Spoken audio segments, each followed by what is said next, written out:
Mesdames, Messieurs, ce n'est pas de gaieté de cœur que je préside cette séance d'installation du nouveau ministre.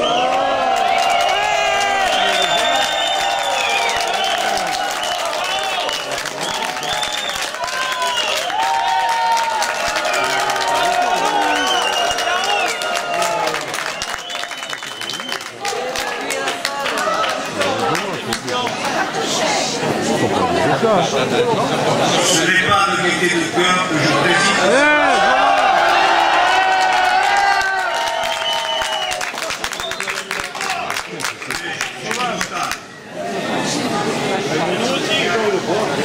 Ce n'est pas de gaieté de cœur.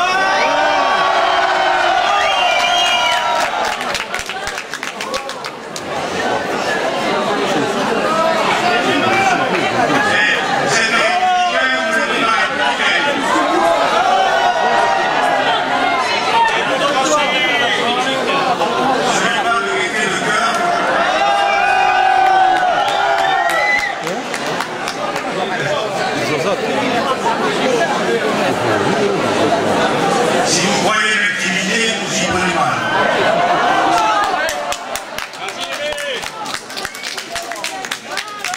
Ce n'est pas de gaieté de cœur que je pour deux raisons principales. La première, personnelle.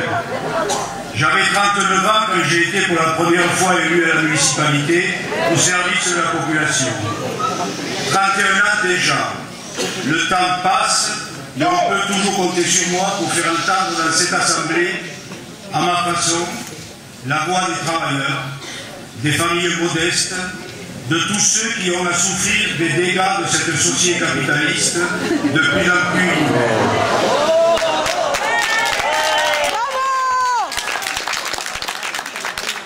La deuxième raison est politique. C'est l'installation à Béziers d'un nouveau maire qui, tout en flirtant avec Jean-Marie et Marine Le Pen, veut cacher son...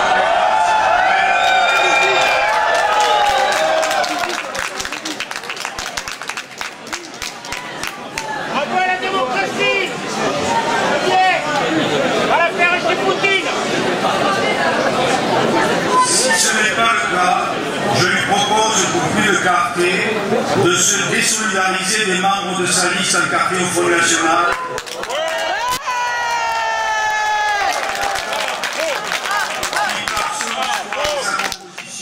Qui n'est pas un parti politique comme les autres.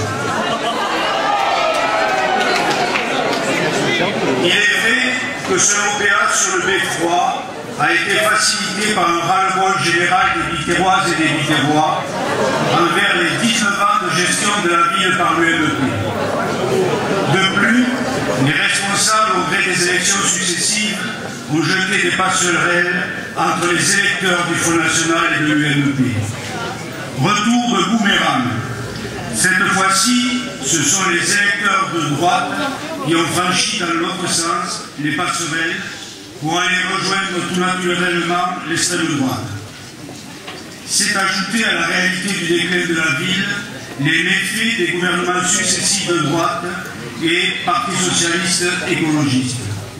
Sur ce terreau, en faisant jouer certaines peurs moyenâgeuses, le candidat de l'extrême droite camouflé a eu la capacité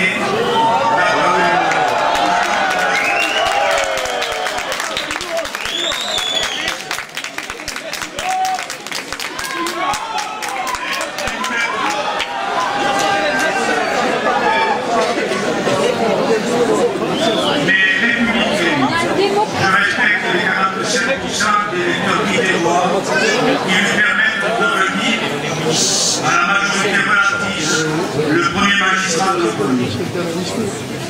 Cela ne m'empêchera pas, dans l'opposition, d'être très vigilant et d'intervenir publiquement, comme je sais le faire, pour défendre avec mes amis les intérêts des habitants.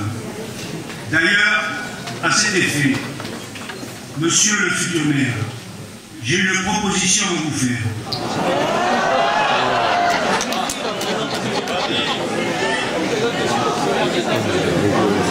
Pendant la campagne électorale, électorale, vous avez fait de la baisse des impôts locaux votre cheval de bataille.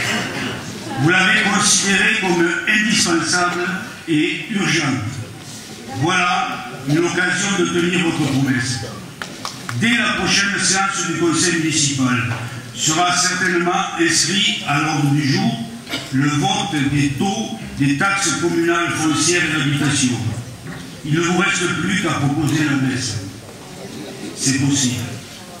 Enfin, j'ai mal au cœur, c'est grave que dans la ville des Cathares, de Casimir Perret, de Jean Mollet,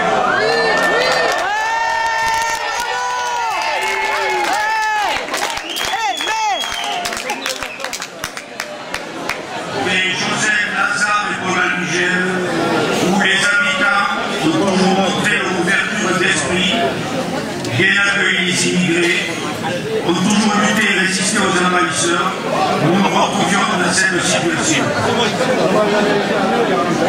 Amis, entends-tu le mot des combos sur nos pères?